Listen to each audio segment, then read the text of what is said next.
ఏరు దాటేదాకా ఓడ మల్లన్న, ఏరు దాటాక బోడి మల్లన్న అన్నట్లుంది కూటమి ప్రభుత్వ తీరు.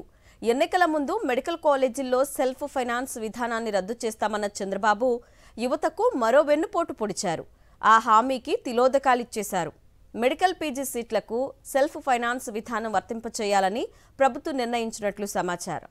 ఇష్టం వచ్చినట్లుగా హామీలు ఇవ్వడం, అధికారంలోకి రాగానే వాటికి తిలోదకాలు ఇవ్వడం చంద్రబాబుకు వెన్నతో పెట్టిన విద్య. తాజాగా మరోమారు హామీకి తిలోదకాలు ఇచ్చి యువతకు వెన్నుపోటు పొడిచారు. ప్రభుత్వ వైద్య కళాశాలల్లో సెల్ఫ్ ఫైనాన్స్ విధానాన్ని రద్దు చేస్తామనే హామీకి మంగళం పాడారు. రాష్ట్రంలో 17 కొత్త వైద్య కళాశాలల ఏర్పాటులో భాగంగా 2023-24 విద్యా సంవత్సరంలో విజయనగరం, ఏలూరు, రాజమండ్రి, మచిలీపట్నం, నంద్యాల వైద్య కళాశాలలను వైఎస్ జగన్ సర్కార్ ప్రారంభించింది. ఈ కళాశాలలకు medicine, surgery, paediatrics, anaesthesia, gynaec విభాగాల్లో 60 పీజీ సీట్లను నేషనల్ మెడికల్ కమిషన్ మంజూరు చేసింది. కొత్త కళాశాలలకు ఈ విద్యా సంవత్సరం సీట్లు మంజూరైన క్రమంలో ఫీజులు, సీట్ల భర్తీపై ప్రభుత్వం ఉత్తర్వులు ఇవ్వాల్సి ఉంది. ఈ నేపథ్యంలో పీజీ సీట్లకు సెల్ఫ్ ఫైనాన్స్ విధానం వర్తింపజేయాలని ప్రభుత్వం నిర్ణయించినట్లు సమాచారం.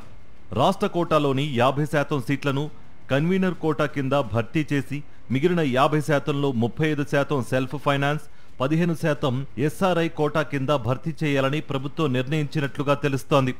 ప్రపంచ స్థాయి ప్రమాణాలతో కొత్త వైద్య కళాశాలలను నిర్వహించడం, వాటిని స్వయం సమృద్ధిగా మార్చడం అన్న లక్ష్యంతో గత ప్రభుత్వంలో ఎంబీబీఎస్ కోర్సులకు మాత్రమే కొన్ని సీట్లకు సెల్ఫ్ ఫైనాన్స్ విధానాన్ని ప్రవేశపెట్టారు.